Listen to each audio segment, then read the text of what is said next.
Hello and welcome to the Starfall Collective Season 2, King of the Cloudy Sea, a Dungeons & Dragons 5th edition adventure. I'm Matthew Talamini, your Dungeon Master. I'm a writer and web developer based in Providence, Rhode Island. You can find my stuff at MatthewTalamini.com. That's Matthew, Talamini.com.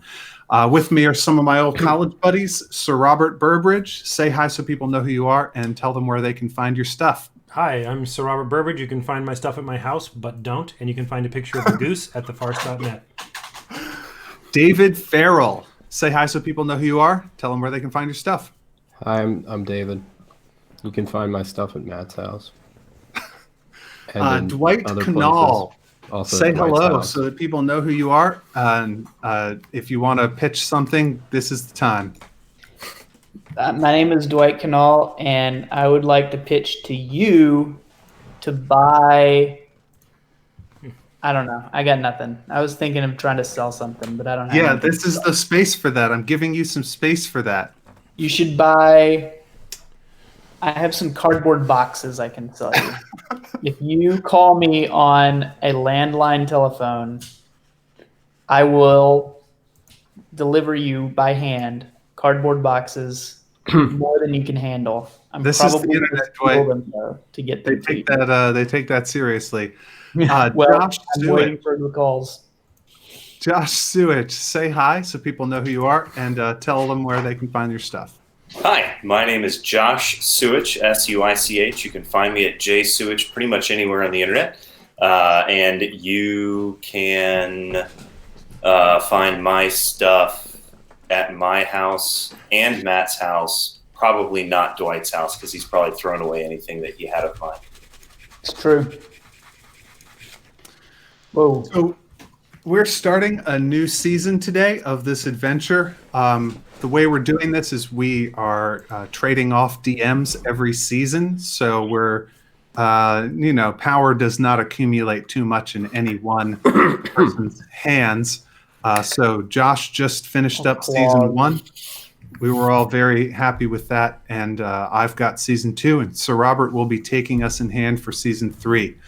Now, before we start season 2, I want to say something to my players. Because of the nature of some of the slick literary maneuvers that I'm going to be doing during this season, maybe I'll only be able to say this one time. So I'm not going to remind you of it because it'll mess everything up if I start talking about it. I'm going to try and explain. Are you tracking? Are you with me? I'm opening my notes app. I'm recording. I have a pen.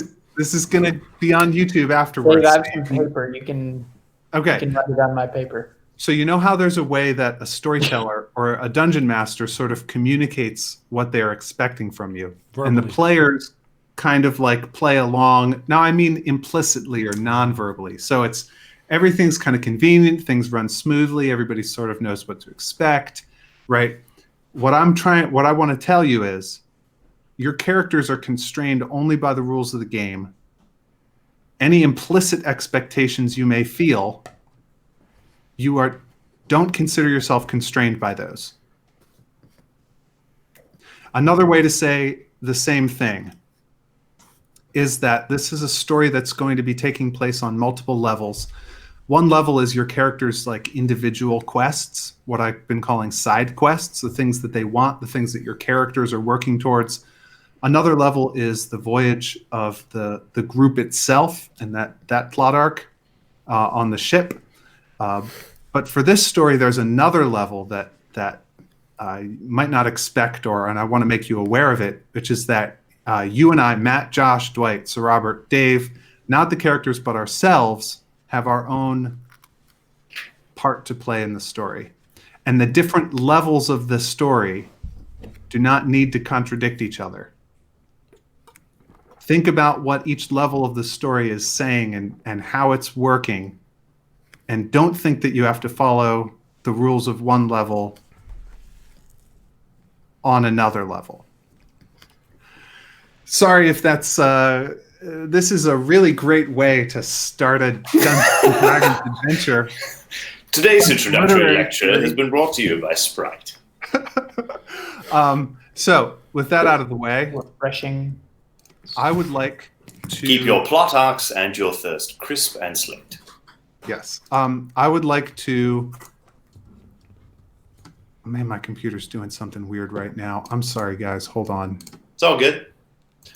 So what I got from that is that I can apply my imagination with reckless abandon and not worry about being judged or being asked, "Are you on LSD?" simply for living out my personality. No. Matt said he would not ask you that. He wouldn't ask me that, but I'm not free of being silently judged. Got it. Okay. So the first thing that I would like in this season, although viewers of season 1 will already know this, but I'd like a physical description of our character Tashash from Dave, who plays Tashash. Tashash. And this is the same Tashash from season 1. Yep. Same Tashash from season 1. And this is like the day or whatever after We'll see. Or some something short like that. amount of time. Sometime. All right. Well, Tashash. Tashash is a lizard folk ranger. He's tall, thin, lean lizard. Pretty good size. He's about 6'2", maybe about 200 pounds, 190, 200 pounds.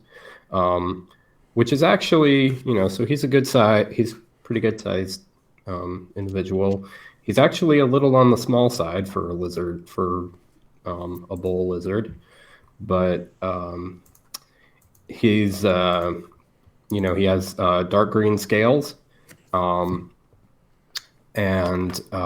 he has frill on the back of his neck, which most of the time stays tucked down, but sometimes the spines and the outer webbing are dark green like the rest of him, but when he pops it up, the inside is blue, bright blue, to intimidate and scare his foes. Nice. So he is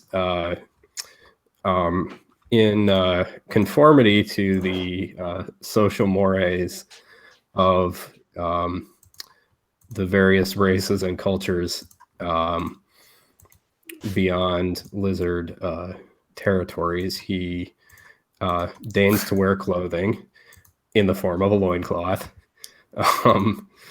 And outside of that, he's mostly has just some belts and packs and Javelins, shoulder straps and things. He's got javelins over his shoulder. He carries a pair of short swords, which he fights with. And he has a couple of trophies. One is a pauldron on one of his arms, which is made out of Tyrannosaurus Rex teeth. And he also has a string of night saber teeth around his neck. And his loincloth is teal and purple, canonically. Not anymore. He got a new one. He got a new one. Great. So it was canonically. You have spent the last 2 days walking alongside a horse-drawn cart in deep fog, which is weird because the long, narrow road that you are on follows a kind of spine or ridge, so that the forest slopes down away from you on either side. And in your long experience of geography as a level 5 ranger, a mist as thick as this is usually found in deep valleys or by water, but you are kind of a little upwards in elevation, but still enclosed by this fog. The caravan is 2 wagons and a few heavily loaded horses. A few of you have weapons, but for the most part, this is a peaceful trading venture that doesn't expect any trouble. You're tagging along for the ride. Only for the last 3 or 4 days has the grip on weapons been a little tighter. The watch schedule has been a little more strict at night. The horse is a bit more nervous and unsettled than they've been for most of the way. You are deep within the Elven Empire. But here, almost no one lives. On your way west, you did pass through more populous areas, cities where elegant white spires rise above the trees, broad fields where they grow vegetables unknown to you, like pineapples the size of blueberries, mauve corn, golden apples, these crunchy edible pine cones, which you found deliciously minty. There have been villages that you passed by, which were located atop crystal clear bridges of ice. Your road has taken you near palaces in the air, which have no visible means of support, like clouds. Once you walked for 4 whole days beneath the boughs of one single enormous tree. And between the 3 entire cities situated upon this tree's branches, they told you, a dark war of spies and assassins has slithered its way through 20 generations of your own kind, which is the blink of an eye to the elves. The caravan did not stop there.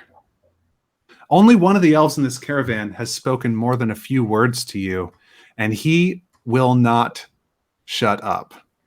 He apparently pilots some kind of flying humanoid-shaped machine, and he's apparently performed many daring exploits in it. Lots of fighting orcs out in Erewhon, which is their name for any place in the world that's not within this enormous imperial elven forest.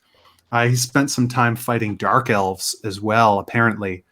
There is a kind of mechanical part that his machine needs that apparently can only be manufactured in the town of 3 Ways, which is your destination as well as his.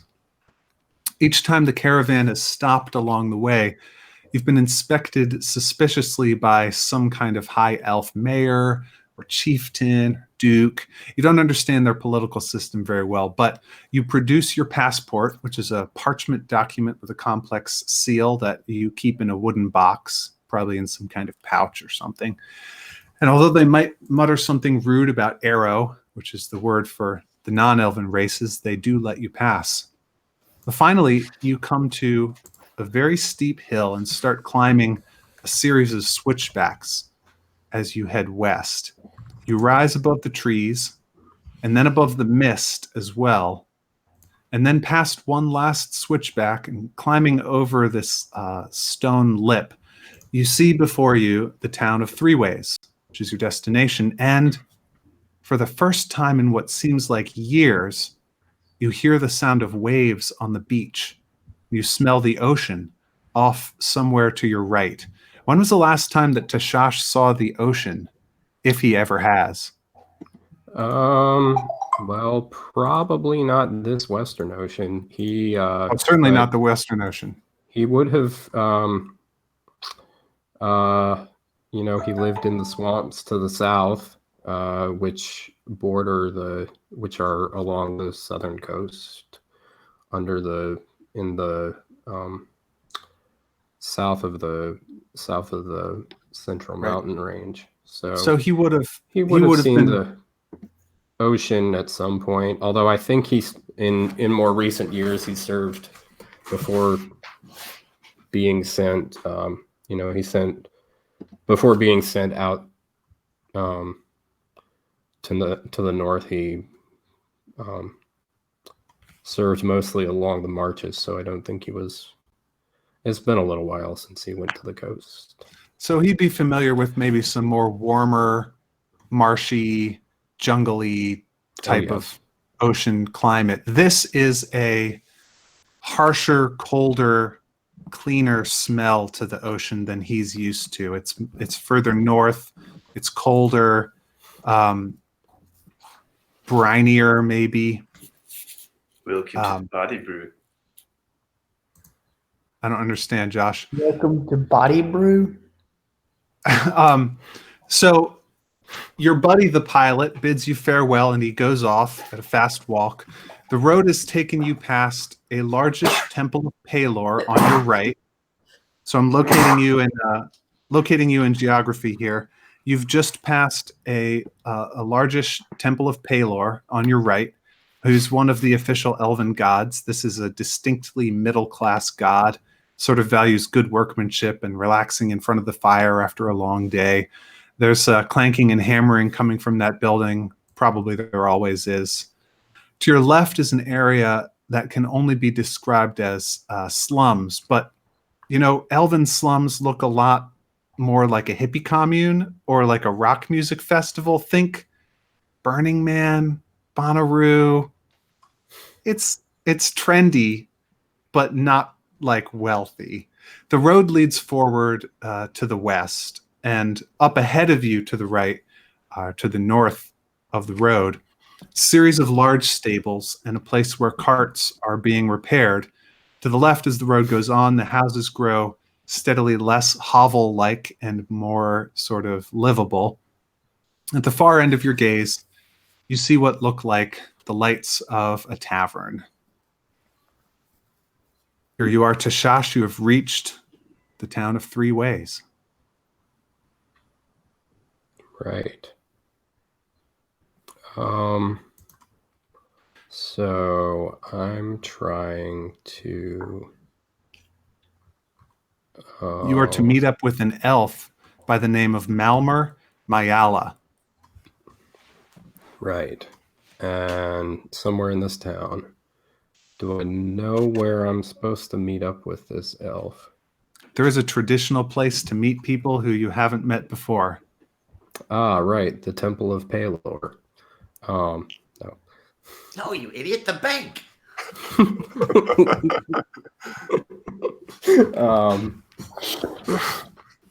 You may go where your character pleases. Yep. Well, Run. sticking to the conventions of these foreign races, Tashash will in fact go to the tavern. All right. You see there's a kind of you come around to the north of this tavern. It's to the left of you, and you see that it's kind of an. Okay. Actually, yeah, this would probably. Okay, so a little trying to navigate things, but actually he would probably look for other lizards first. And I think he would know where to look for them. I, David, am not entirely sure where that would be. Possibly, where would his best bet be to find them? Probably at the tavern. Unless there's like maybe a place where they would typically. Well, okay, I think there would probably be. Your knowledge of elves, whose lands you've just passed through, would give you to understand that, like, if there were lizard folk who were sort of gainfully employed and upstanding members of the community in this town, they could probably be found at the inns. Possibly the bank. At the inns or wherever they work, or at houses. Okay. That is not likely to be the case because elves are very. What's the nice word for super racist? Xenophobic. The elves are xenophobic, particularly. This is a port town, so the xenophobia is going to be a lot less. But if there was a community of lizard people, they would not be in the big houses. Let's just put it that way. Well, there probably won't be a community at all. Probably not at all. There would be rangers, though. You may go and look. I'll go to the tavern. Cool. So you see... Yeah. When you approach the tavern, it's an L-shaped building built around a kind of courtyard that is facing northwest. Directly across from it on the same side of the road is a mirror image inn with the courtyard facing northeast. So these two courtyards sort of face each other across a little way between, and there's two inns. And you can see that a little further along the road is a similar arrangement, that they probably sometimes will have one big party that both inns service, and it'll be in one of these courtyards. Or if a big caravan comes in, maybe they hire out both inns and sort of It's a arrangement. So you bust on into the first inn and look around. There is the regular bustle that Dungeons and Dragons players have come to expect from inns in port towns. Imagine that I have described all the things. There are probably sailors with crazy tattoos. Definitely imagine those. The thick music of cellos. No, wait, not cellos, but rather elven drinking songs, which are suspiciously cello-like. Where dwarves would sing, a hearty song, when elves get drunk, they probably are singing like perfect 4-part harmony. And eating Jello to the it's- tune of cellos. Sure. I don't know what you're talking about. Playing cello made from jellos. The sailors are probably doing Jello shots. I'm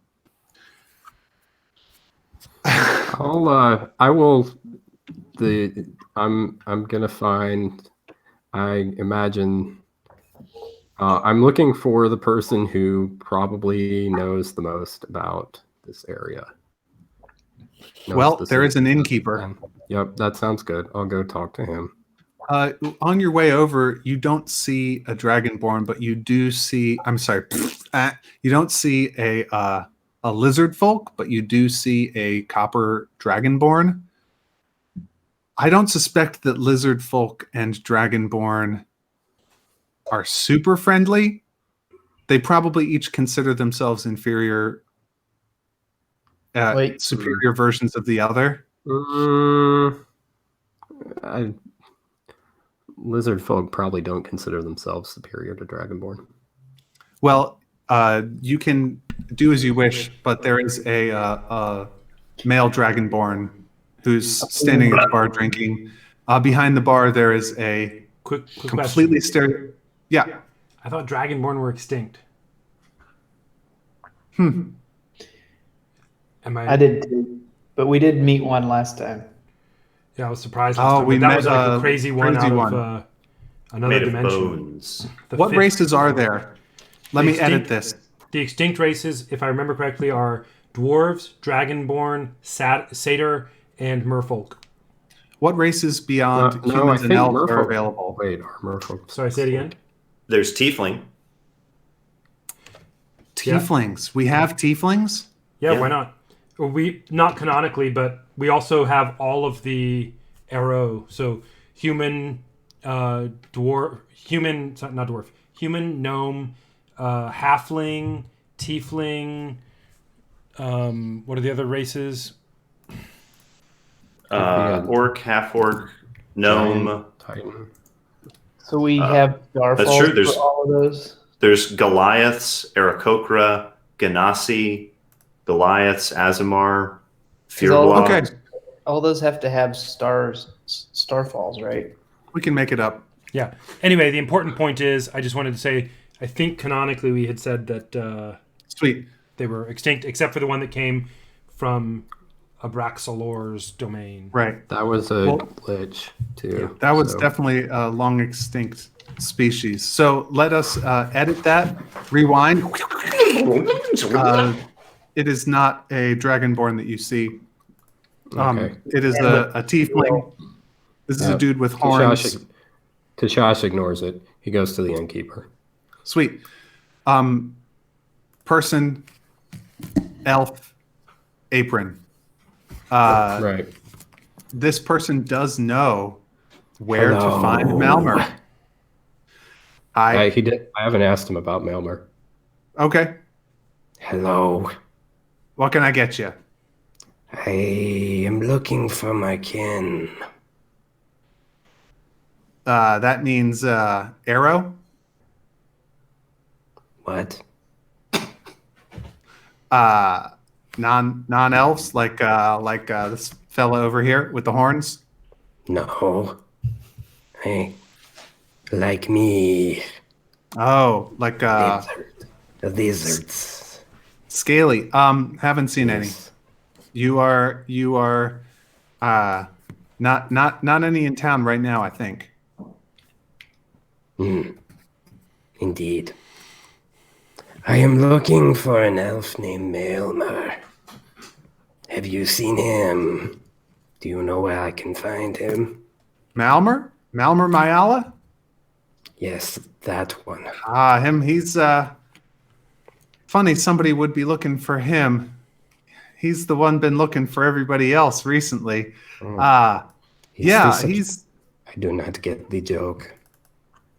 That's fine, buddy. That's. Never mind. He gestures. You know where to find him. Yeah, he gestures towards a dark back corner of the bar, where as you go there, you see somebody who Josh will be able to describe sitting at a table, watching, probably has seen Tashash from a long ways off and is expecting him to come over. Yeah, What does Thank Malmer you. look like? You see a somewhat gone to seed, portly, powerfully muscled human with a large, thick, dark, curled mustache, and he's bald on the top, and he's got his hair pulled back into a ponytail. And he's wearing a white, frilly silk shirt, and he's got a cutlass at his waist. And he sees you walking over, and he says, "Hail and well met! Come and join me for a drink." Please, I understand you're looking for my friend Malmer, an excellent man. Come, I shall regale you with tales of his bravery. Right. The Tashash looks at the innkeeper and says, That is not Melmer. And he jumps up from the table, puts an arm around you, and says, "Oh no, I myself could never hope to acquire a tenth of the man's panache and history. But if you sit here and drink this," and he sticks a cup in your hand, and he says, "I shall tell you of a few of his greatest feats." And he kind of goes on for the next few minutes and starts talking about how Malmer single-handedly took over a ship. Tashash looks at the mug and Do you have any gravy? he hands the mug. Gravy for my friend. The largest. No, the good stuff. With the giblets. Yes, very good. The innkeeper brings Thank over you. the elven equivalent of gravy, which is soy based. Oh,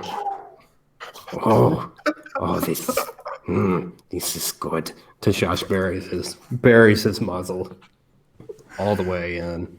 The innkeeper asks if you would want. And while he just drinks down the gravy while Josh's character is going on and on about Malmer.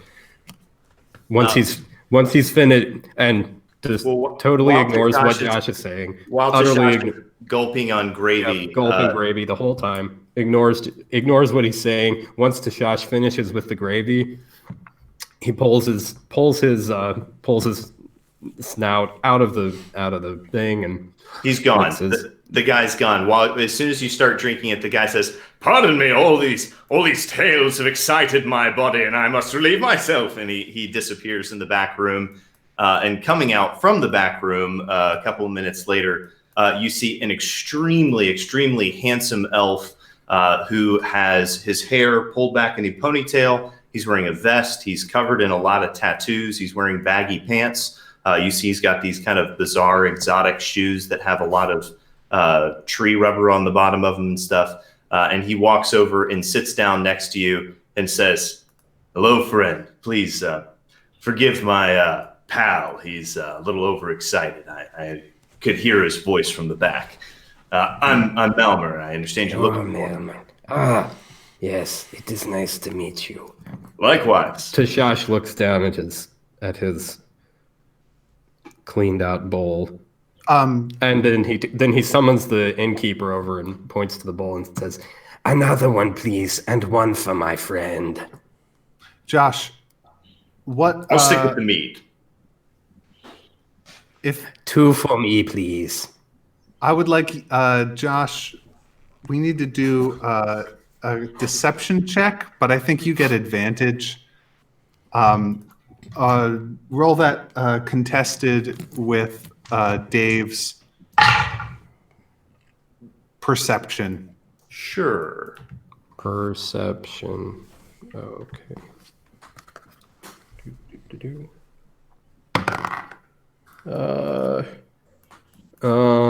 Irregular 20. Only a 16 for me.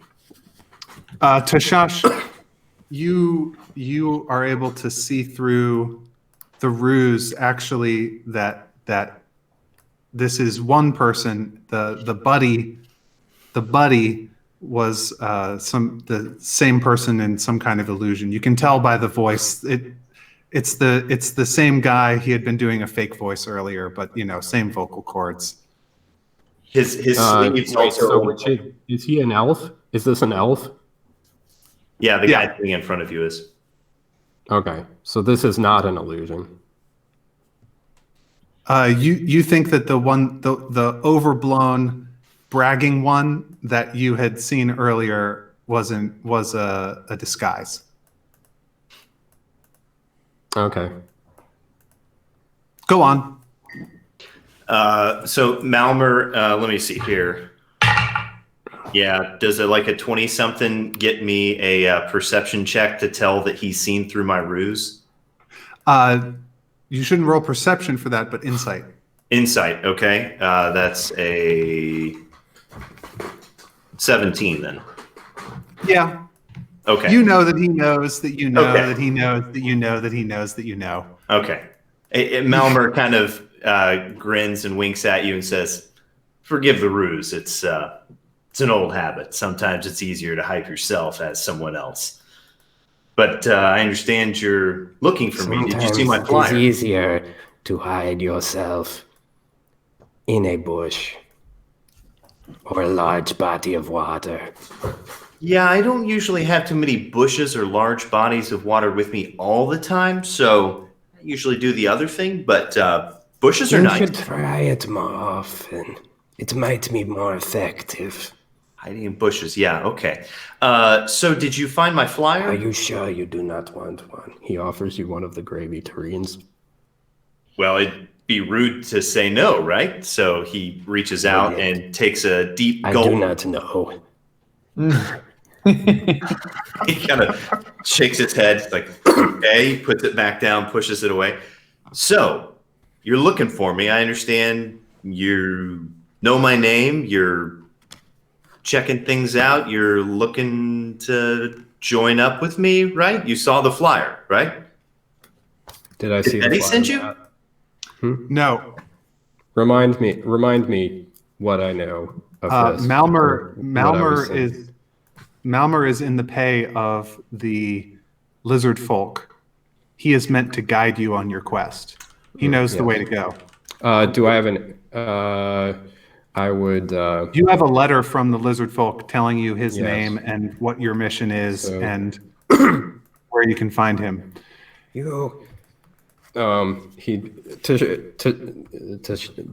Tashash pauses for a moment, and Would you like to review what that is? like review what? We can review what you guys know. That would help. Okay, so Tashash has been sent by the lizard people. There is a new fixed star in the sky, which is odd because all of the stars move. This one stays still. The lizard people are very worried about it, thinking that it might be a new starfall about to occur. And if so, it'd be unlike any other starfall before, could be very dangerous. So, hearing that the cloud giant, Nebulaster. the cloud Nebulaster. giant Nebulaster has great knowledge of astronomy and is over in this part of the world, they have sent Tashash to find this cloud giant and ask him what is the import of the star. Malmer volunteered or took on the job as advertised by the lizard folk to guide one of their people as an ambassador to the court of Nebulaster. Malmer, you know that there is no way to charter a vessel across the cloudy sea to Nebulaster. I'm good with all that stuff. I'm actually up to speed on all this too. I'm waiting Perfect. for him to Yes. play his hand. Yes, you would know, my kinsman, Arabale, Shatore Mare Agora. Yes, he would have approached you He did indeed. with Welcome. money. With money and a mission I'm happy to get on board with. Yes, You and me, we're going I- to have some fun. Or at least make some money. Will we find the giant? Yeah, so about that. I tried explaining this to your friend, and no offense, he didn't seem to understand the ways of the open sea. So let me break it down for you. Unless you've got a filthy noble's inheritance of money lying around on hand, and I don't see any gold chests in your retinue, we're going to need to book passage. And the only ships that make it all the way out to Nebulaster are the ships that are already out there on the Raggedy Edge for other reasons. Now, I hope, and he reaches out and kind of muscles, feels, grips your shoulder. You look like you can chuck a javelin. Tashash's frill quivers a little bit. He is not loose when you touch him. Sorry. Yeah, the only way we're going to get out there to Nebulaster is if we book passage on a Kraken hunting ship. Fortunately for you, I've done it before. I'm pretty good at negotiating lays, and I'll be happy to negotiate yours for a cut. So you and me are going to get ourselves onto the Fujin, and we're going to get ourselves all the way out to Nebulaster. And we're going to make a little bit of money and have some fun in the way. And you, my friend, are going to be able to go back to the lizard folk, and you will be able to put some teeth in your sash that I guarantee no other lizard folk has ever put in there. And we will meet the giant Nebulaster. If all either goes to plan or if we make the plan work, absolutely. And I'm a big believer in making plans work. Yes, I am too. Let us make this plan work. All right. Together. He grins. You see lots of teeth. Now, the only hitch is I do need you to actually be somewhat competent at harpooning. Tell you what, finish your gravy and come with me. I killed a night saber With a harpoon? with... Yes. All right. He points to the javelin and points to the lightsaber teeth. Well, then we can skip the training. That is how I killed them. It was one. There was one. No, there were two. The second one got away. That's okay. In our business, we're only No, hunting one thing at a time. The second one did not come anywhere near us. We only heard it in the night. Yes, that is how it happened. Factual. That's an excellent trait to have in a traveling companion. Okay. It is. It just so happens that the Fujin is hiring today. It's pretty early, What's a and the ship is down at the docks, and they are auditioning sailors. They're hiring on sailors right now. They still need a few more. It seems like this is the time. Tashash has arrived with barely a day to spare. So you can, whenever you're ready, I can narrate you down there. Yeah, I think Mal stands up from the table, kind of stretches his shoulders a little bit, limbers up, and kind of shakes his head. And as he shakes, his hair goes from this gorgeous, almost gleaming gold to now being kind of streaked with a little bit of white. You can see a couple of scars appear on his cheeks, and he suddenly kind of swells a little bit and looks just a little bit more muscly, a little more, legit. And he says, "Come with me." Are you well? Quite. Ah, that is good. So Follow him. if you proceed along the road with the inns on your left, you'll find that there's a row of large warehouses on your right. You can see that the beach and the wall that's to your left, through in between the buildings, you can see that rising up some 20 feet, the far sort of south edge of the town is a very high wall.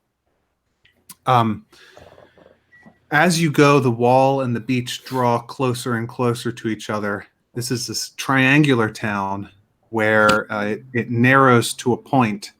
In the city center, the sort of government and commerce center is going to be the far west edge.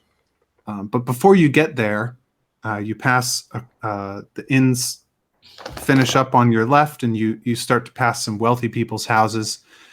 And at some point, you can turn left and go through that neighborhood to the south, where you will find a couple of lighthouses and a wooden structure that makes a long ramp up to the top of the wall. And what you see are lots of elves with no shirts on who are pushing wheelbarrows and carts just in sort of a steady stream up this kind of ramp up and over the top of the wall. Malmer, you're going to lead Tashash up this ramp and to the top of the wall. Tashash, when you crest this wall, what you see before you is something like what our modern human listeners, viewers, would recognize as dry ice. It's a very thick white fog. It sort of comes to a very definite level, and sometimes there are waves in it. It's sort of not steady waves, but kind of puffs and crests and troughs, but nothing regular like the waves of the sea.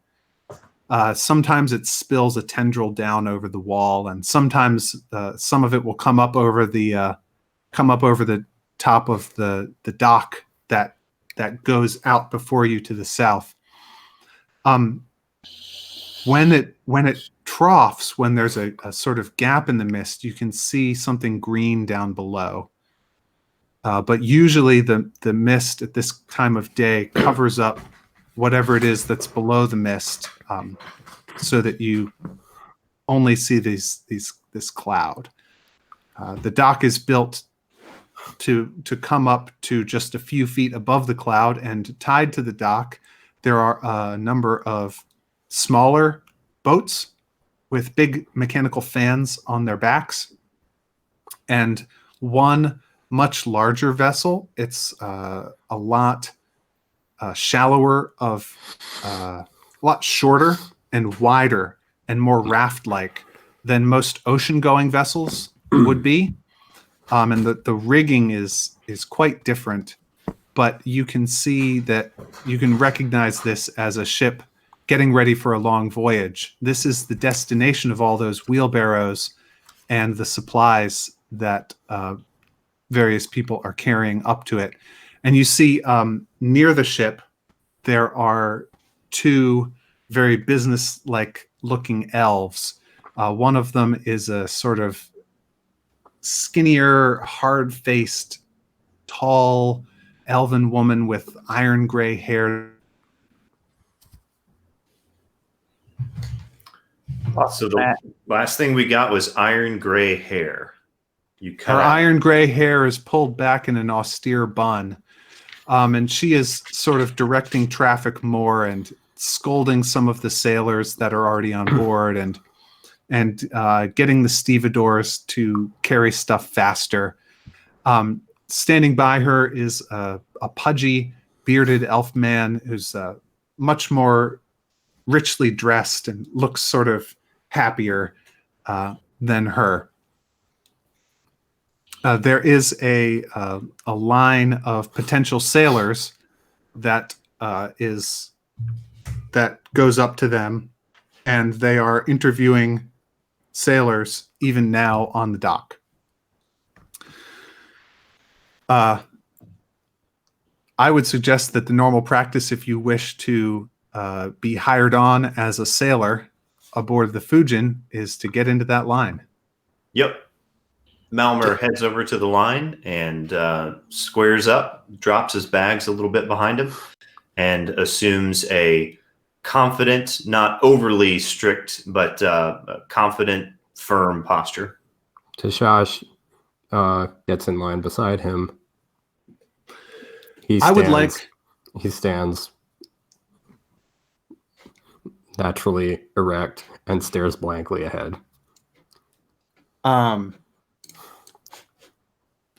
I would like Fennetir and Watherin to roll initiative, please.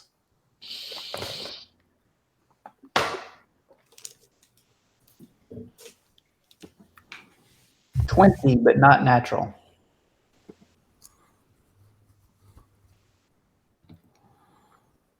I think you might be muted, Sir Robert.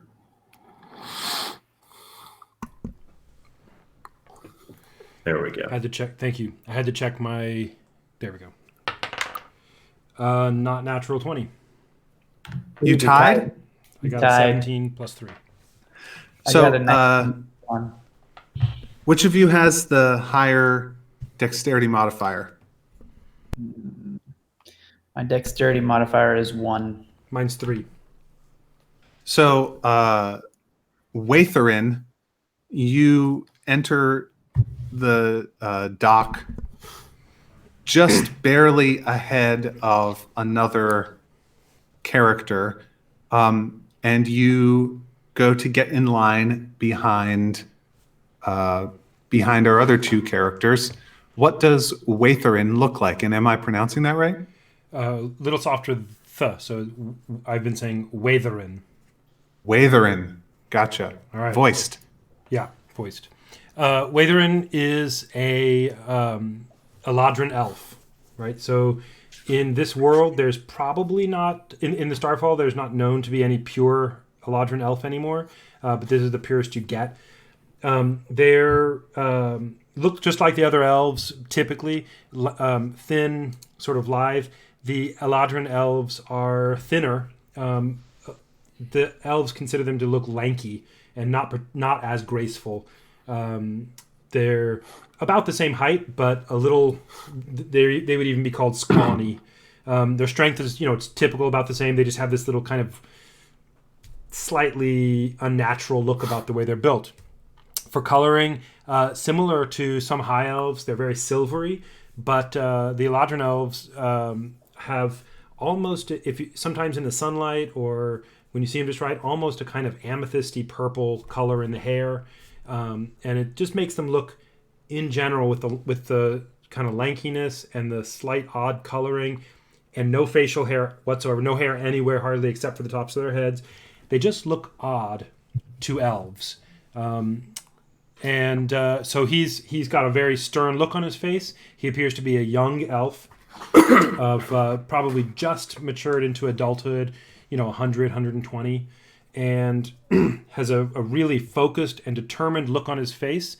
He's wearing some light armor and is carrying with him, clearly carrying with him, some equipment that looks that has a crest on it, a seal on it, and he's clearly got something on his mind all the time. So this person gets in line behind you guys.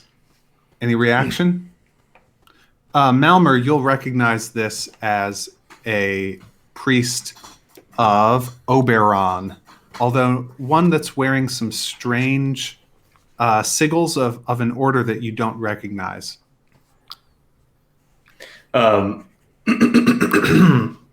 Excuse me. Malmer, seeing a fellow Eladrin, leans out and gives that character a wink and a wave. Says, "Good to see a kinsman on board. Hope you make it, sir." In the name of the seer, indeed.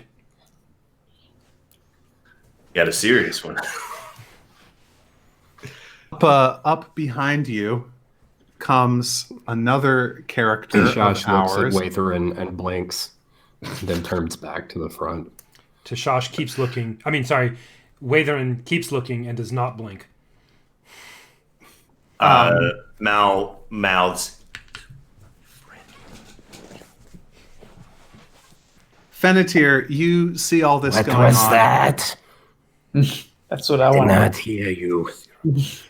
Fennetir, you see all this going on. This the I still pantomime. cannot hear you.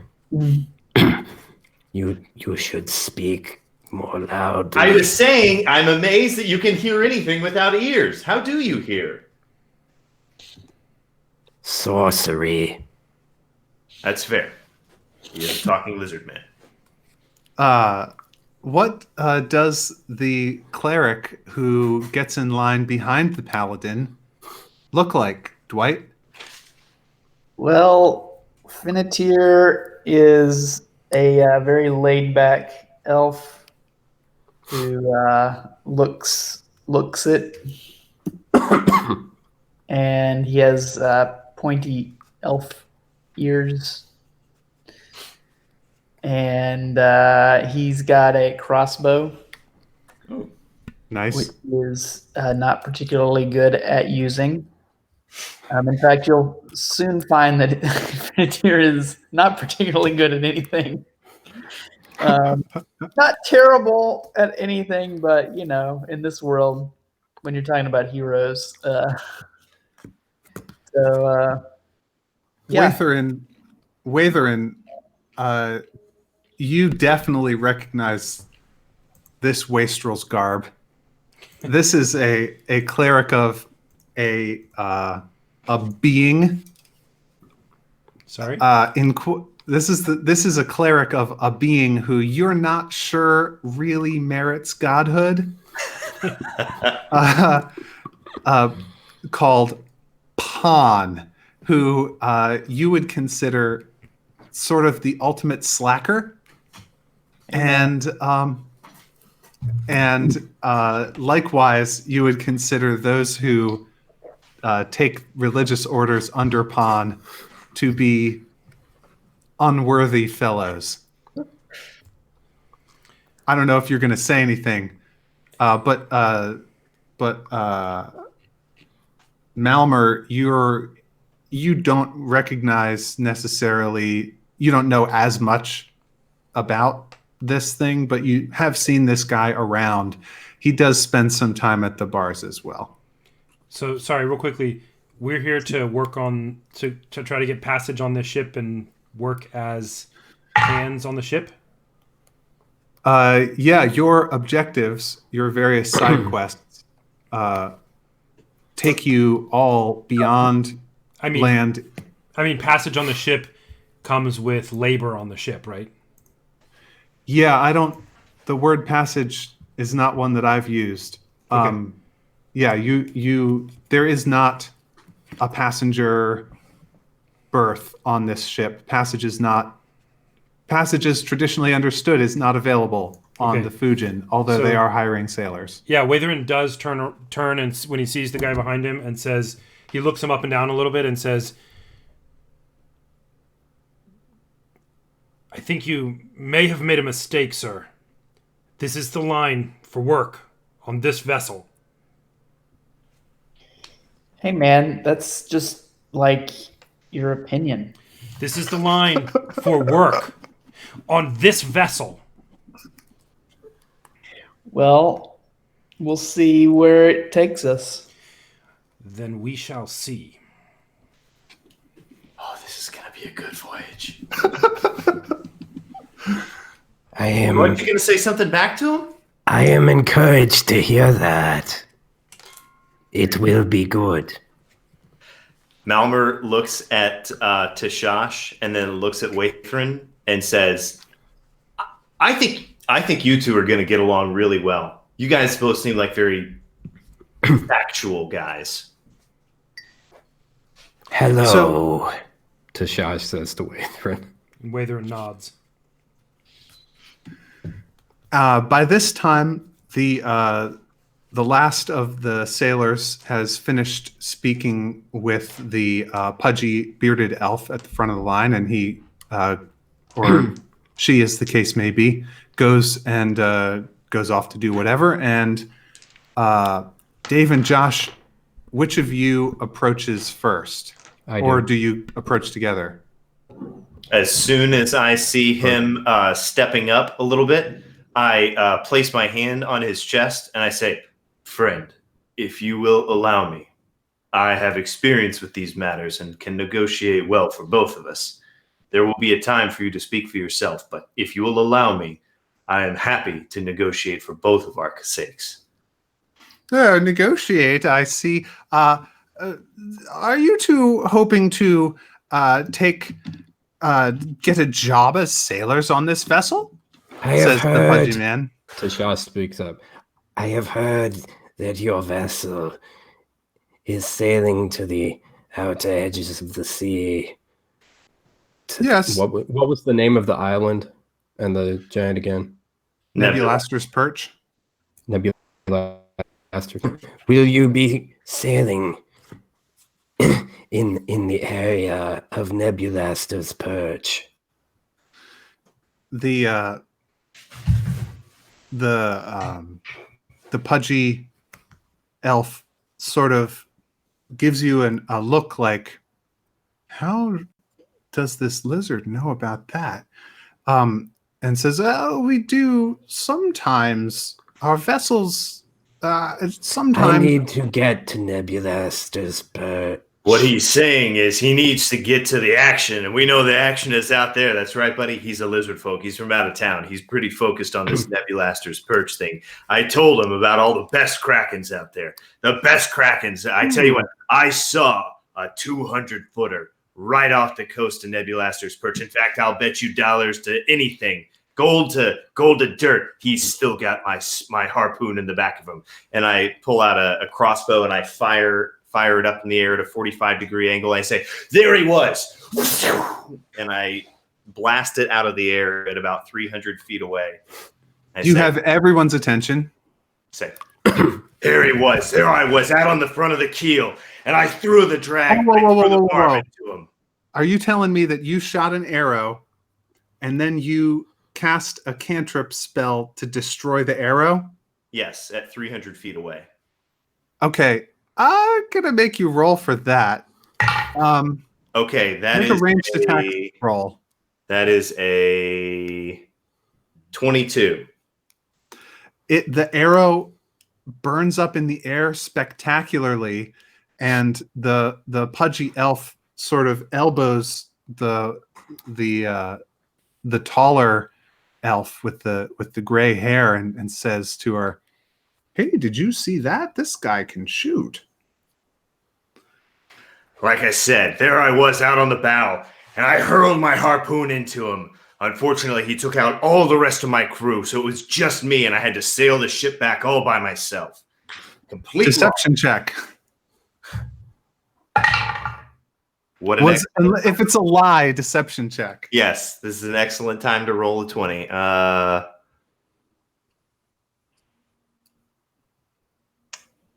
Where'd it go? I've got inside. Oh, there. Oh, sorry. 24. She says it sounds very much like a tall tale these sailors like to tell, but he did shoot the arrow right out of the air, and I think, well, tell me, young man, are you interested in sailing as a harpooner or as a sailor before the mast? What good would it be for me to ride on the noble Fujin and go against the most worthy adversary in the sea and not put my shoulder to its flesh with a harpoon? You should see my friend here, and he slaps Tashash on his chest, a mighty warrior of the lizard people. Their prowess. Tashash bristles. His frill flicks. Their prowess with javelin and harpoon are known throughout the land, and this one has harpooned a T-Rex through the heart, or with as much force. Well, quite fearsome indeed. Look at that frill. Interesting. The teeth. And he points at the teeth to back up his claim that Tashash could throw a harpoon with sufficient force to pierce the heart. Yes. Will This, you be traveling to Nebulaster's perch? Stay on the travel to Nebula. Shut up. Tashash turns to Mailmer and glares. Yes, And then yes. he All turns this back. palaver is very well and good, and I see it's good for sailors to have a high spirit. But let us get down to business. If you wish to be a harpooner, then you shall have to take the harpooner test. And she gestures, and the other elf picks up a really big harpoon with ropes attached to it on the back, and she points, and you can see at the very end of the dock, like looking pretty small from over here, there is a barrel hoop that is mounted, not at the very end of the dock, but pretty close to the end of the dock. She gestures at it and she says, 3 tries. Imagine that hoop is a kraken, and throw this harpoon through it. She proffers it to you. I take it. All right. Oh, wait. Are you both trying to take it? Oh, wait, Because no, this is she a didn't. contested dexterity check. No, She's holding it out to Malmer. Oh, okay. I'll let him. No, I'm not going to step up. Oh man. Okay. Fight. So that's going to be. Can your character? Does your character have proficiency with martial weapons? He does. Then make a regular ranged attack roll.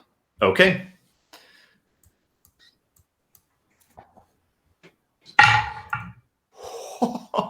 Yes. 26. That's a natural 20 plus 6 is a 26. That's as good as I can do. Nothing but net. It sails clean through and into some bales of hay on the other side and sticks with a thunk. The ropes that are trailing behind it go whip, whip, whip, whip, whip, whip, whip, as they are pulled by the weight of the harpoon through the barrel. She hands you another one. Excellent. Very interesting. That is a truly cocked die. That's a...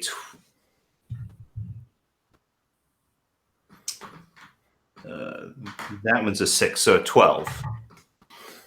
This one you miss completely. Sticks in the dock. Dunk.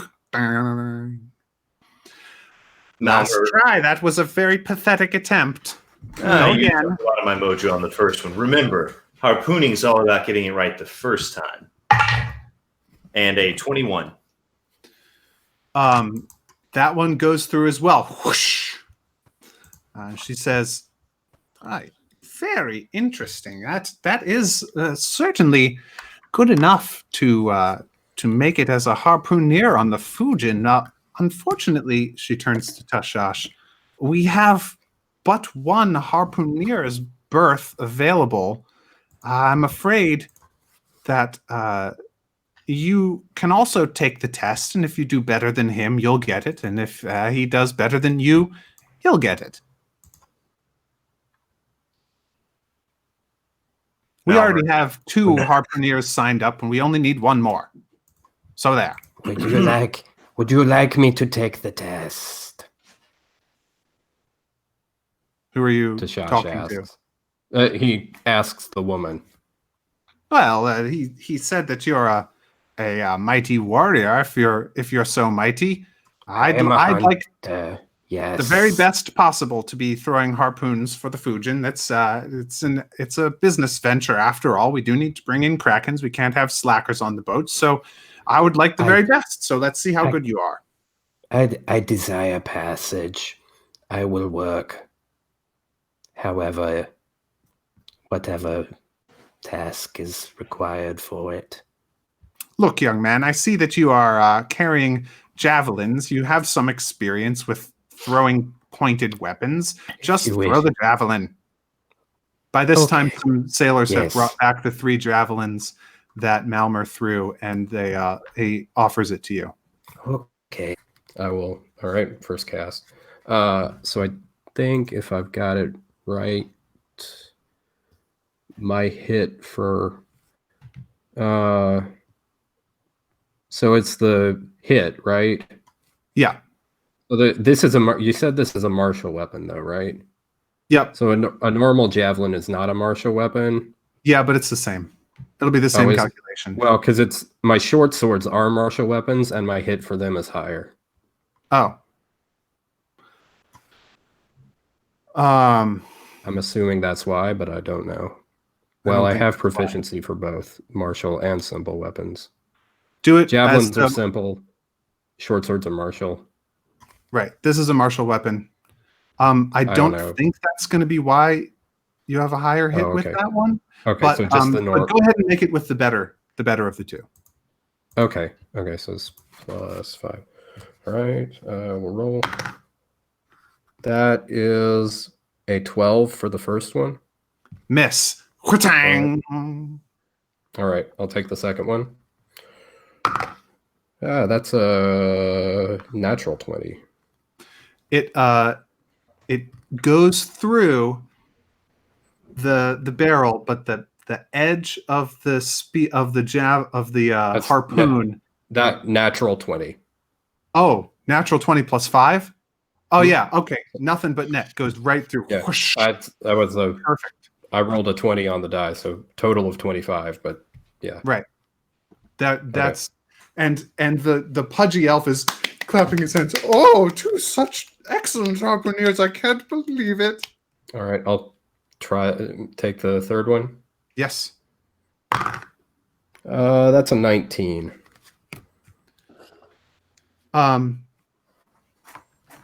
Yeah, so that goes through, but it kind of nicks it on the edge and goes sort of spinning afterwards. So it technically goes through, but it's not a clean shot. So according to my counting, Dave did a little bit better than Josh. Is that the case? I you got 2 of them through cleanly, and you missed 1. Yeah, we both. So my Josh did better than Dave. I think I did better than him by like 1 because we both got natural 20s. We both rolled 12s, and then I've got a +6. He's got a +5, and then I rolled like a 16 for my last one, so I had over 20 on my last one. The two elves sort of go into a huddle. The 2 captains who are in charge here, and they're whispering to each other, and gesturing and pointing at you guys. And at one point, the pudgy one sort of looks out and looks around. Watherin, you can see that here, if you wanted to be a harpooneer, the last harpooneer's spot, and the same thing for you, Fennetir. If you wanted to be a harpooneer and really show martial valor on this voyage, the last harpooneer spot is about to get given away. And your last chance is to step up and see if you can take this test now if you want to. Yeah, Watherin wants to for sure. He says, "Sir, I'm an experienced sailor. I would also like an opportunity to take this test." Do you think you can best such... why not? Everybody's trying to be a harpooneer today, I suppose. Why not one more? Great. You also are given a chance. Malmer is going to look around. Does he see any guys who are the pre-existing harpooneers, like watching from the decks or anything like that? There is a female orc who's on the boat, who is sort of arms on the railing, sort of watching, and her muscles are extremely large, and she is very tall. You suspect that if anybody around you as a fellow harpooner, it's her. Go for it. Me? Yeah. I didn't want to cut you. I didn't want to take away from you for too much. Malmer was just collating data, as they say. Cool. Before he takes his test, can I surreptitiously bless him? You can do whatever you want. What does I that don't blessing know. look like? I don't understand how blessing exactly works. There's something about component and jibber jabber that I'd like to just kind of give them a little blessing. That gives me a plus D 1d4 to some roll. Yeah. For 1 minute. You have to use it before 1 minute's up. Okay. Does that sound good? And thanks. Let's see here. Yeah, I'd just like to know what it looks like when your character Fennetir gives somebody a blessing of pawn. Well, I don't want to offend. What's his name? Watherin. Watherin. So I just kind of do it behind his back and, secretly wave my hand secretly. Okay, the other two of you, I think Watherin is not paying attention because he's getting ready to throw, but the other two of you who are standing around make perception checks. 17. Nope. This cleric of pawn, Tashash, you see, has done some kind of magic on the other fellow. Okay. Go ahead. While y'all were talking, I just pre-rolled just to get all the rolls up. And for description, for narrative purposes, Watherin is almost turning slightly red because of his intensity of talking to the guy. I can do this. I know I can.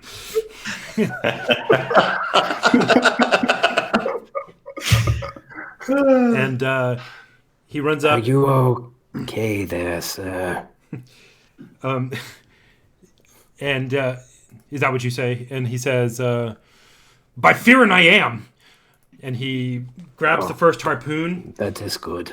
Sets down his stuff, and he's got a. Hey, real quickly, by the way, Matt, for you to know, when they're trying to pick things and such, Watherin has a 15 charisma, so that's part of his character status. Is that he's like very proselytizing and charismatic-y. Okay, good anyway, to know. So he picks up the first one and grabs the javelin, and he has with him a. What do you call it? Give me a second. It's called a navigator's tools. Like he has some nautical-y equipment with him, and he pats it like he's being all impressive. He's like a 22-year-old. And he grabs the first javelin, and he just chucks it as hard as he can, and gets a 26. And then he doesn't wait for anything. He picks up the next javelin. 18, he gets a 23. And he picks up the next javelin. And he gets a 21. Well, 21 is the score that I set for nothing but net. I should have set it higher for you athletes. Malmer, his mouth is open and he's just slow clapping for the guy. And he's like, "What's wrong with you, gormless, gutless fish? You clap when a man does something like that. You clap now." And Watherin Some of the doesn't notice sailors at are all. clapping. It's pretty intense. He's just breathing heavily and trying to calm down. Watherin. Good job, Watherin. You did good, man. And I turn around and glance behind me and civilly say, "Thanks."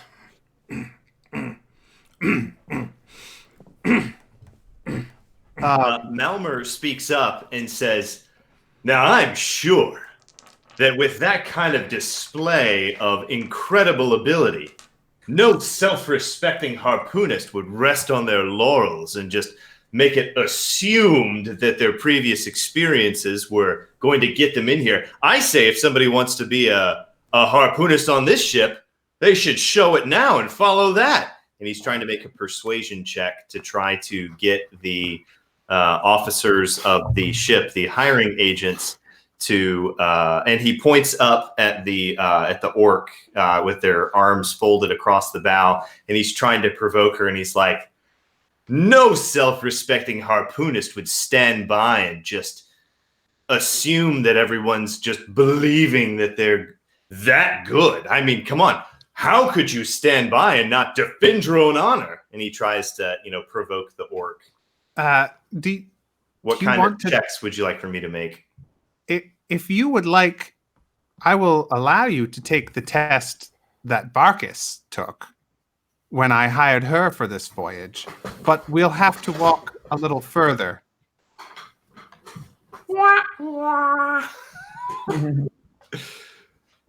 Okay, fair enough. So can I make a check to try to get her provoked? Sure. Okay. That's man, that would have been a great time to roll higher. That's like Remember, failure is beautiful. Yeah, it is. That's a 10. And Watherin feels slightly insulted and interjects, "Where would you like me to put my things? Where would you like me to put things?" The tall woman gives a look to the pudgy guy, and then she looks at you and she says, "All right, you," pointing to Watherin, "you're our new harpooner. Congratulations. You other two, you're sailors. I like your stuff. You've got good spunk. I think you can get the job done, but you're not quite up to his class." Watherin stands up a little. Malmer is visibly, he's an eye. His eye is twitching, visibly pissed. And Tashash speaks up again. And you say we will be going to What's the giant's name again? Nebulaster. To the Isle of Nebulaster. She says, our vessels do sometimes make a stop at Nebulaster's Isle, but it's up to the discretion of the captain, and you, as a sailor, are not the captain. May I speak with the captain, then? Please. No.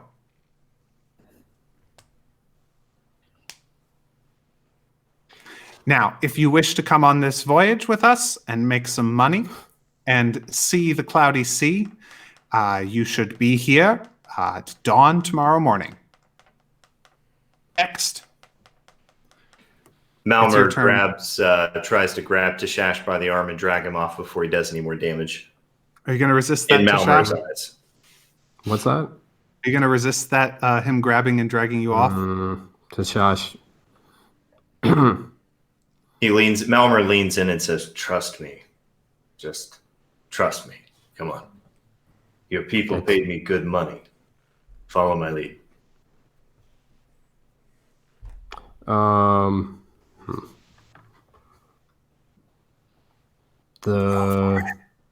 What? If you don't know what to do, you can roll for it. I'm trying to think of what he would.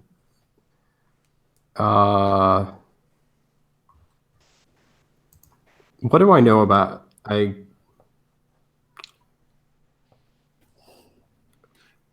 What do I know of his credibility from my own contacts? Nothing. Like from nothing? You're looking out across what looks like a cloud, and there's a boat on the cloud, and behind you is the sea. And if you listen carefully, What? from far off to your left, it sounds like the biggest thing ever roaring. You're in a very strange environment and geography. He wants to know about Malamer's credibility. Right. I know. Okay, great. What? You don't know anything about Malmer's credibility. But you also don't know anything about what's going on here. I mean, you got the Otherwise. letter that said go meet Malmer. So That's true. somebody said to like go Yeah. meet. You were instructed to meet up with him. As soon as Well, go ahead.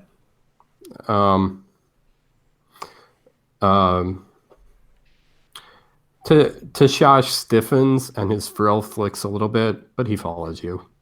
Okay. Once they get a few feet away and they're out of earshot of everybody else, Malmer kind of starts fiddling with things, trying to act casual. And he says, "Listen, friend, I can see that you are a warrior of honor and not one of subterfuge. And I think that is precisely why your people hired me. This is a delicate operation. There may come a time when I will have to play a hand of trickery and manipulation to try to get us to Nebulaster's Isle. I want to get there just as much as you. I don't get my payday unless I get you there, all right? So I promise you, everything I'm doing is in that mutual interest. But if you go blabbing from day one and every day between now and then that the only thing you care about is Nebulaster, and then I have to do something with a little bit of hanky-panky on it, guess who they're going to go sniffing around? Guess who's going to get the finger when they're looking for somebody to blame and push off the plank? So play it cool, okay? Talk about how much you're looking forward to hunting krakens. Play up the whole warrior thing. Say that you're here to prove yourself against a foe that no other lizard folk has ever slain. Right?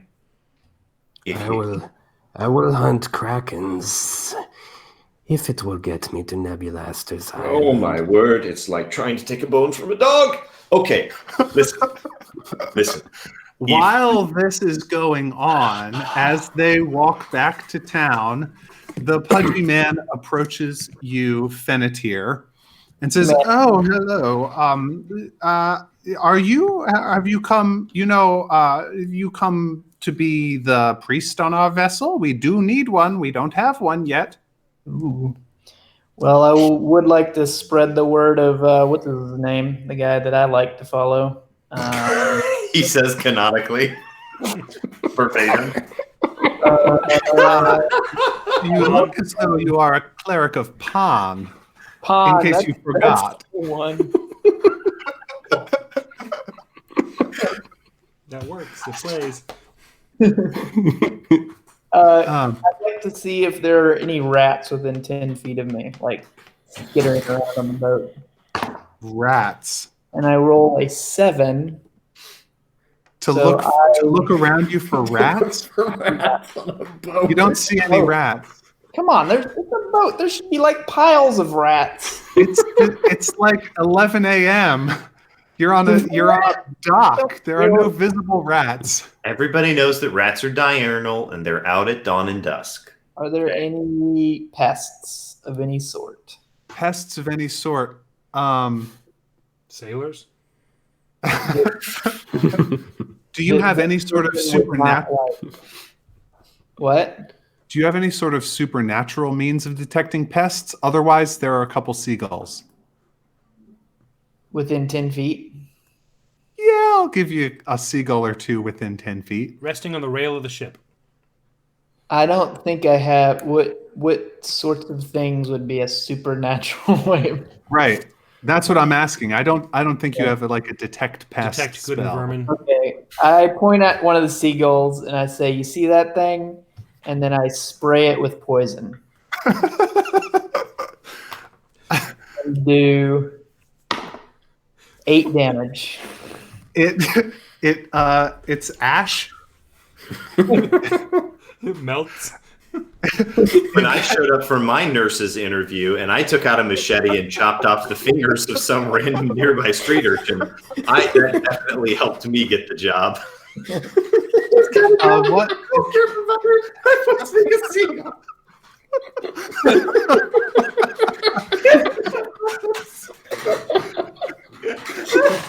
You can keep the ship. Whatever happened to do no harm, doctor? The captain. Good time. The captain says that the ways of the clerics of Pan are most strange. Yep. Our last priest was not like you.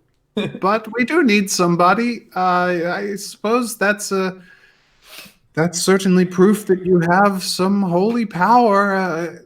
Tell me, and he gestures to one of the stevedores who's walking with kind of a limp.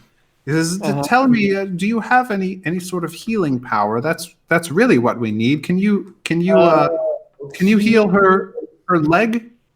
Yes, I walk over to the stevedore and I touch her on the leg, and she receives. Oh, wrong dice. Sorry. Dang it. That would have been a good roll, except it's too large to say that it was the right. Receives 197 hit points back. She becomes a god. Whoa. I got, well, She melts. she gets 8 points of damage restored. I'm sorry, what? She gets 8 points of damage restored. Okay. Sword. I could have sworn you said I do 8 points of damage to her. That's I what thought I heard. first the seagull and then this random stevedore. He's a priest of death. You got to take hit points to give hit points, okay? The stevedore flexes her leg. She says, "Oh, that's much better." And the guy says, "Oh, excellent. You're hired. This is perfect. I'm very happy. I'm Captain Satchiyama. This is He goes to gesture to the other captain, but she's on the ship directing things. She's gone away. That's Captain Rinyama, my sister. We are two of the three owners of the Fujin. We won't be going on this particular voyage. Captain Gorio, our partner, will be captaining the Kraken hunting voyage itself. But I'm sure you'll get to know him quite well. Being a priest on a vessel like this is an important job, but also you're one of the only ones who are going to get your own room, so that's quite nice. Be here at dawn, and we'll set sail." Sounds good. And with that, I think we're going to go on a brief 5-minute break. Sounds Okay. good. We'll be back at 9:30. Just kidding. If I can get 10, it'll take me. I need 10 minutes. Sorry. 10 minutes, 9:15. Okay. See you guys back in a bit. All right. And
now. Welcome back. Here we are after the break. It's part 2 of season 2, episode 1 of the Starfall Collective, subtitle King of the Cloudy Sea. What I would like to do in our last, say, 40 minutes or so before it's time for everybody to go to bed is have a series of flashbacks and then do one more scene before we finish this out. How does that sound? Let's do it. Tashash, I'm afraid you're not going to get a flashback. Viewers, if you're interested in Tashash's past history, see season 1 of the Starfall Collective. You can watch it all on our YouTube channel. Consider that the flashback here. So Big Robert, Trouble in Little Fuji Domain. Yeah. let's talk about Weatherin. Let's do it. Weatherin. Weatherin found some sort of page or letter or translated document that sent him from where he had been living to Three Ways. How long have you been in Three Ways? You've been staying, I suppose, in the Temple of Oberon, which is a very important building, a very important, part of the Three Ways culture and government. Wherever there's a so temple of Oberon, it's important. Yeah, It's central to the government and everything. yeah, it's a very official state religion. So that's probably where you are now. How long have you been in Three Ways, waiting for this chance? About 2 weeks, maybe a little less. Okay, and where did you come from?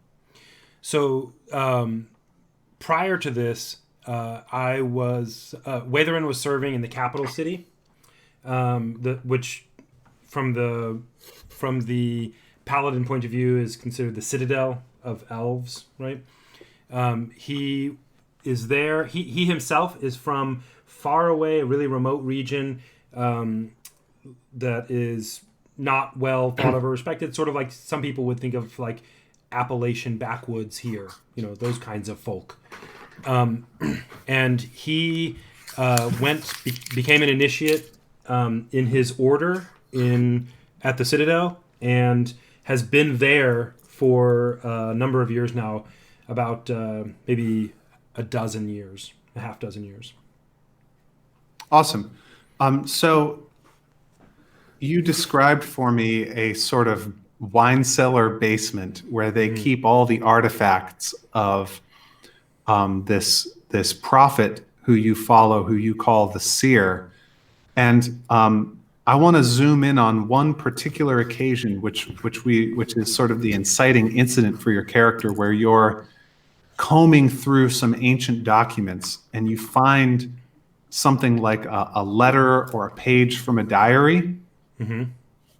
And it's not in a language that anyone speaks anymore. It's in a very ancient language. It's something that you have to translate, and you're looking over the original manuscript, which you think ought to be enshrined behind glass and crystal and covered with gold and diamonds. It's so important, but is stuck in this moldering shelf in this disused lavatory with a sign on it saying "Beware of the leopard," as it were. Not really. That was a Douglas Adams joke. But you are looking at this one phrase, and it looks to you like the official translation of this document is maybe a little biased. You have any idea what the official Elven chroniclers might have said happened to your prophet at the end of their knowledge of him? Yeah. He went off somewhere. Yeah. So the current and canonical view of his name is Firin Salavinus, and he's the devotees of him call him the seer of Poru. Poru is the region he's from, right? So the official position of him is that he didn't really exist. He's a sort of larger than life mythical figure because his exploits are unrealistic, right? Let's just be frank, right? And so he is something like a mythic figure to inspire and encourage the hearts of paladins to, be faithful and loyal and stuff like that. So in order to make the story wrap up nicely, there's this strange phrase at the end of his lifetime that you could translate. It has etymologically, it looks like it might be something like and wasn't. Something like that, wasn't or was no longer, or something like that. But it doesn't seem to correctly make grammatical sense. So the way it's been interpreted, there's clearly no missing part of the manuscript. That's what it intends to say. The word is barely used ever elsewhere. So the canonical translation of that is something to the effect of and died. So, and it's like their idea is that it's wrapping up the myth, but it just uses an archaism that is not really known well. But it clearly means he went off into the wilderness saying he has some vision, and then he wasn't. But you see that there is a pen stroke that maybe wasn't accounted for, or maybe a letter has been misinterpreted because of a fold in the parchment. And you find that if you look at your lexicon, there could be another meaning to this phrase, something completely different. You see, the way it works is there's a manuscript, right? Yeah. And then somebody publishes a version of that manuscript that's set in type or transcribed by monks. Yeah. And that's the official version. But you now, for the first time in your life, are looking at the original document in the original hand of the original writer. And you see that what they took down as the phrase could be completely different. That's right. And it means something completely different. Like what? So, yeah, I'm going to nerd out for you grammar people for a minute. Just for a sec. But basically, there's a glyph in ancient Elvish a symbol of writing that the way it works is you have a set of base glyphs and then you add strokes on top of them. They can be dots, they could be strokes, they could be various other things. And in very ancient writing, those glyphs were super important and meant things like sort of like what we would think of as tense, but the level of completeness of an action. So was running versus ran or had run, that kind of thing.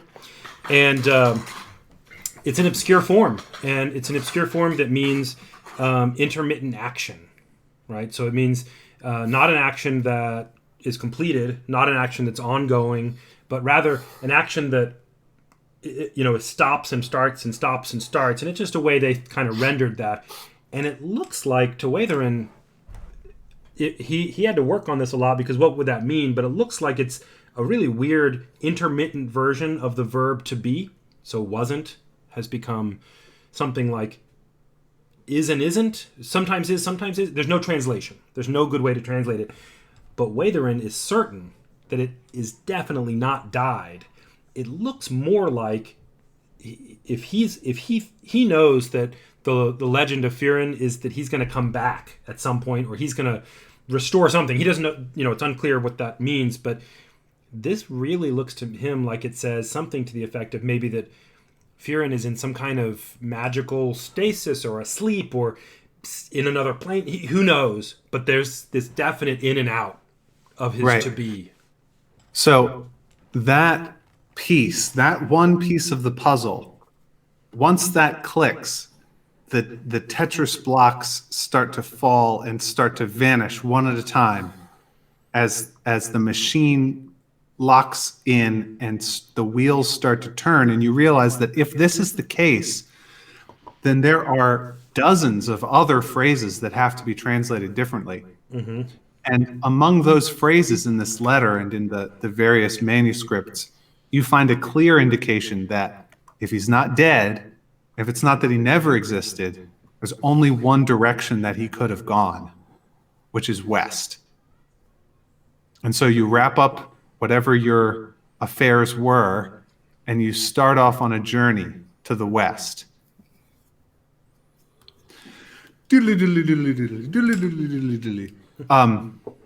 Let's talk about Fennetir. Hi, man. I want to talk about a dream that you had once. This is a dream that you had probably just a couple days before the events that we've already narrated. I think that, tell me if this sounds wrong, but I think that Pan, you there? Yeah, can you hear me? Okay. Yeah, I can hear you. Sorry. I think that Pan shows up in your dreams enough that it's sort of like a minor annoyance. Yeah, it's not cool, man. Sometimes he just wants to like chat. He just wants Hang to, Pawn is a chatty god. I gotta yeah, say, he wants to like share some weird dream drugs with you. you got He's some. he's like a weird Dionysus sort of stoner kind of god. So this time he shows up in your dreams and he's sort of just talking and he starts telling you about, man, like this one time, like just a little while, I don't know how long ago it was, but like I was overhearing Palor and Oberon. They're so like uptight and like a goody two shoes Are.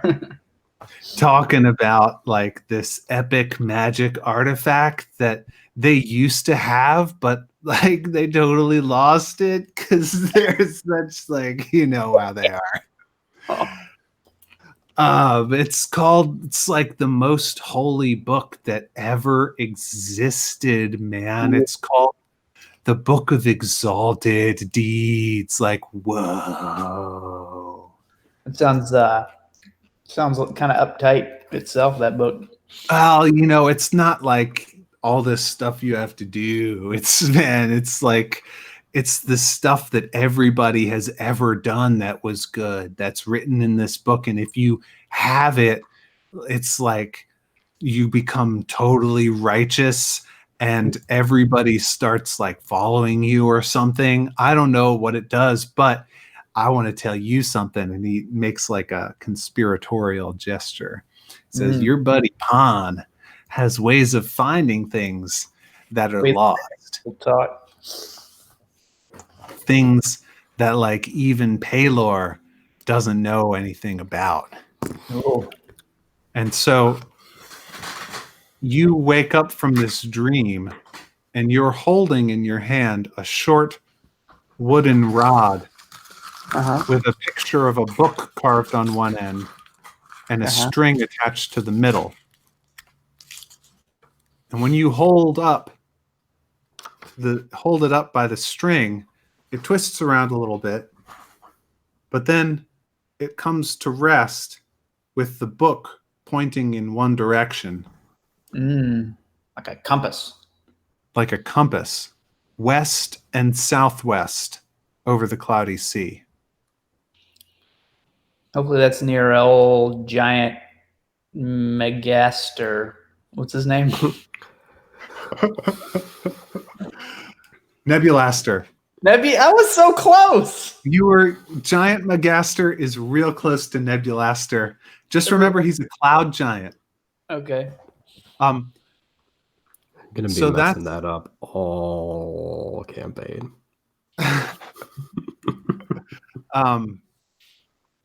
Yeah, well, we'll see whether it's close to there. Nice. Malmer. I could tell the one other follower of Pawn in the city. The head and What is he like? Or she? He's actually kind of intense, and he's always got plans, but you know, he likes hanging out with me for some reason. I don't know why. Tread lightly, Dwight. Tread lightly. But you know, we hang out. Nice. We like to roll. You play drafts, knots. Yeah, beer and Skittles, maybe. I don't know. Something. It's a big hat. It's funny. Big hat. Nice. Malmer. Yes. The scene is the ragged edge, almost past the ragged edge. This is the place that when they make maps of the cloudy sea, what they write there is death is here. And you've been brought here by somebody who's a very important person to you, sort of a femme fatale, if you will. Somebody who's you've had a serious romantic entanglement with, but also a business entanglement, which has verged on and nay, even passed into the criminal. This is a woman named Ferraria. She is currently standing high above you on the deck of her ship, which was, until the briefest of moments ago, your ship as well. But you have the mist at your neck level, and you're clinging to a branch of one of the trees of the forests of the cloudy sea, looking up as she looks down at you. What does she look like? She has kind of a pixie cut, spiked hair. She's quite beautiful, a very powerful, curvaceous build, very large eyes, very full lips, but a very severe, powerful presence about her. All right. And she's definitely like pirate chic in wardrobe. Oh, yeah. Yeah. Like tricorn hat at a jaunty angle, 4 or 5 cutlasses. Mm-hmm. Black leather pants, boots turned down, white blouse, the whole bit. Oh yeah, the whole thing. And you plead with her, or actually, what do you do? What do you say? Ferrari, how could you? How could you? We swore to one another it would be you and me against the world. How could you do this to me? This is a huge misunderstanding. And she turns and marches back to the wheel of the ship, which itself turns and begins to drift away from you as the boats of the ship, with their fans on the back attached to the ship, begin to, the other members of what once was your crew begin to pedal, and the wind from the fans of the back of the ships begins to push the clump of trees to which you cling out away from the other ones as it's been severed from the main body of the forest. As the ship pulls away, you begin to drift farther and farther away. You start to succumb to a deep despair. How long goes by, do you think, before the thing that shows up? I think. How long would it take for him to go through all the excuses, all the internal conversations, and to get to the point where he just has nothing left? He's a man of, he's strong-willed. He's only seldom worked an honest day in his life, but he is a man of extreme will. So I think it takes a couple of weeks of, licking the dew from the leaves as the temperature changes in the morning and the dew forms, and he's just furiously scrambling around the trees, lying in wait, springing out and grabbing birds that land from time to time. Mm-hmm. And after he has eaten every bug on the tree and the birds are no longer, coming anywhere near, because he's now just he's on a bit of flotsam, right? I mean, he's on something that's maybe only like 60 square feet out in the middle of nowhere with nothing nearby. I think he starts to climb down to the lower part of the tree and is just looking down into the abyss, into the nothing. And he's dehydrated. His stomach is just in knots and his body's in pain because he's so hungry. And he's just trying to figure out whether or not to just throw himself off, because at this point, no one's coming to get him. There's nothing left. And at that moment, a voice comes from below. It says, "Serve me, and our vengeance shall become as one." I think he probably throws up what little is like. He just throws up bile into the back of his throat. He's terrified. He thinks that his hallucinations have taken over. Serve me, and our vengeance shall become as one. I have nothing but vengeance left. I will serve you. What is your name, Dark Master? Yes, I am Chernaborg. And you find yourself woozy and trembling, and the feeling goes out of your limbs as a strange tentacle, like to which you have never seen, comes up from beyond your vision and stabs a sharp needle edge into your ankle. And you swoon, and you are filled with strange visions and dreams. You have a sense of a dark god that hunts constantly, driven from a distant home, can't find its place. It crashes down here on this strange world in great pain. And there are these enemies here that are constantly tearing, that are like and yet unlike, that they cannot be reasoned with, they cannot be bought, they cannot be thought to. And there's just this white light to them that cannot be dealt with. And you are in these visions and in this hallucination for what seems like days, weeks, forever.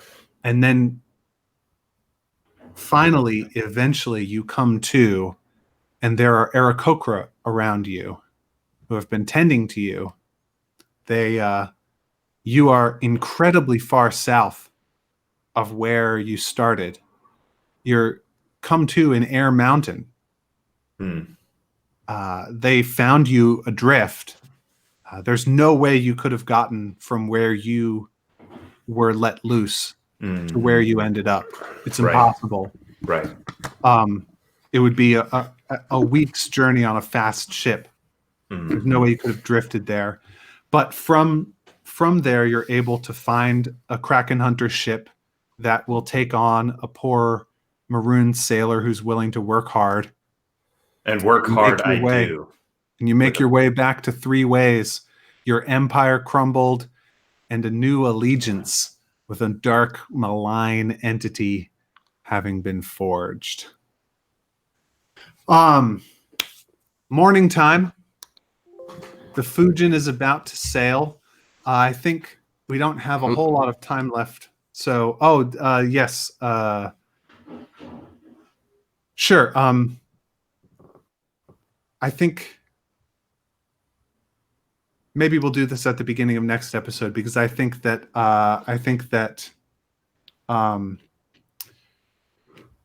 sorry, Dave, your character Tashash has something that he wants to do either in the night or in the morning. Yeah, so probably, I guess we're following the discussion on the dock. Mailmer's kind of leading him away, and as they're talking to Tashash, Tashash stops and turns to Mailmer and says, I would like to speak with the captain. Can you help me do that? Absolutely. Once we're on board, it'll be easy enough to get an audience with him, I'm sure. But might I put this out there? Putting in a good week's work and showing him that you're a capable hand will go a long way towards, I am willing to pay to meet with him. Sure. What exactly are you hoping to get from this conversation with him? I need to know that we will be going to the island of Nebulaster. Okay. All right. So let me break this down for you. The captain of the ship is going to do what's best for the ship and for the bottom line, for the profits, right? So there's no Certainly. way for you and me to get him to just do what we want him to do. We've got to get him to do what he wants to do, which means we've got to make sure that going to the Isle of Nebulaster, or at least getting very close to there, and then making that the only place we can go next, the thing that happens. So, Or we can find another ship. yeah, I don't know if you looked around at the docks. There's not that many ships hiring, and by not that many, I mean that's the only one. Trust me, friend. You got here just in the nick of time, and your people paid me handsomely, and I don't get the other half until I get you there and back. So when I say I want to get you to the Isle of Nebulaster just as much as you want to get there, I mean it. We'll get there, I promise, but you've got to If this trust me. ship is not going to the Isle of Nebulaster, then there is no point to getting on it. Right. This is why I need to speak with the captain. I need No. to know I if we understand. can I get to understand. the Isle of Nebulaster. You need to get to the Isle of Nebulaster, right? That's what you need. But you don't need to know that the captain wants to go there. You just need to know that you're going to get there. That's where I come in. I'll get you there, I promise. But if you go... How? Listen, I've traded these routes. I've sailed these seas many times. I have 3 plans in place to get us there. And we can cut to Ocean's 11ing it. Ocean's 11. He's like he pulls out a little chart and he says he starts pointing at supply chains and stuff, and there's a picture of somebody drinking a potion and then suddenly vomiting. There's a picture of a barrel of stuff being pushed over the side, and then the cook standing there scratching his head like this. Tashash cannot read. Tashash, does Malmer have to roll persuasion to convince you? Yeah, he probably would. Okay. This is going to be contested with your just a straight up charisma check. All right. Your charisma versus his persuasion. I got not a natural one, an unnatural one. I got a 20. I'm afraid it's now canonical that Tashash is persuaded that his new friend Malmer can indeed get him to the perch of Nebulaster. And so, right, then we get to the Isle of Nebulaster. Again, it's like taking a And piece of raw meat out of the mouth of a wolf. Friend, if you are half this tenacious about your kraken hunting. Wait, I don't understand that. How does taking meat out of that doesn't fit in your plan at all? Taking meat out of the mouth of a wolf and how does that get us to the Isle of Nebulaster? And I don't understand. we go to if there are any other characters who have anything that they want to do tonight or early in the morning before you go to the Fujin. I mean, I'm toying with the idea of poisoning one of the harpoonists so that they'll be taken out so that I'll be able to step up and take their place. Do I run into the other harpoonist, is he in town drinking and Where do you go? carousing? Do you look for the harpooner that you saw on the deck of the boat? No, I don't want to try to tangle with the orc. The orc is a little too beefy. I'm hoping that the other one will be like a wiry, scrappy sort, like a You can, halfling harpooner or something. You can roll me up a you can roll me up a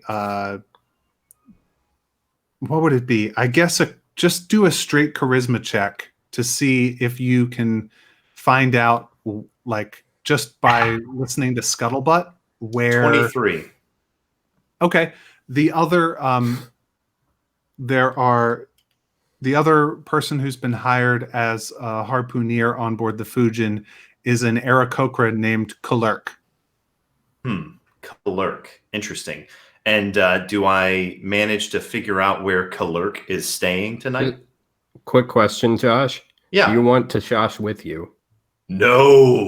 Okay. No, not at all. Not Because you've having so thoroughly convinced him of your that you know how to get to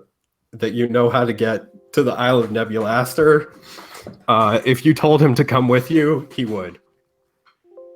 That's true. That's true. I think I might use you as a lookout, but then stash you at a street corner and leave you there. So you tell him that we have something we need to do that will get us to will forward this plan, right? Tell you what, Matt, we've got just enough time to do one more scene. Can you and I do a scene off screen, and we'll revisit the consequences of it at the beginning of next week? No, I mean, we can do it now. Oh man.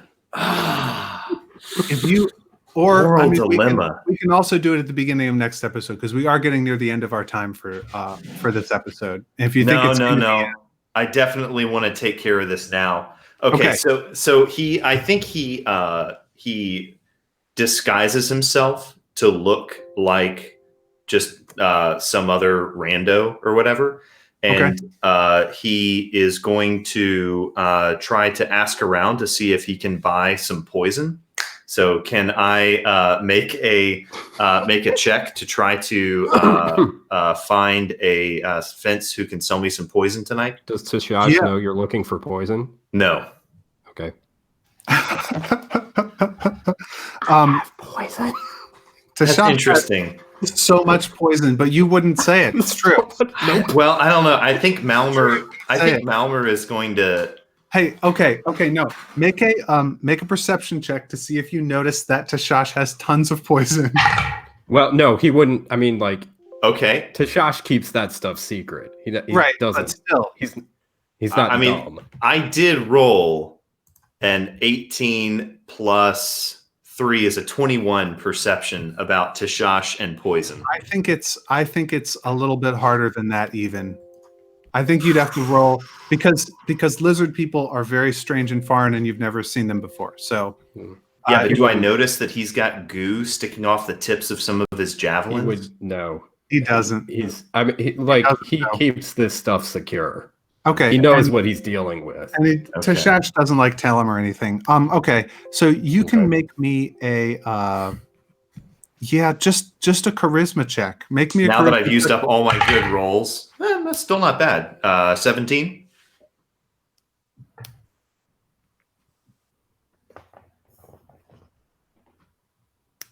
I think Matt froze. Row. Maybe he's really thinking about how to make the 17 different from a 16 and an 18. Sorry, I dropped out there for a second. Yeah. Tell me what you rolled. 17. 17. Yeah, you're able to find and buy poison of some kind. Okay. All right. So I'm going to find this Aarakocra as he is carousing in the inns and whatnot, and disguised as someone else. I'm going to take that poison and I'm going to poison his cup. Maybe I don't even have to kill him. I just have to make him too sick to get on the boat tomorrow. So Make me. Chill. This is not an easy thing to do. Do I need to make Oh. a medicine check to try to dose him right?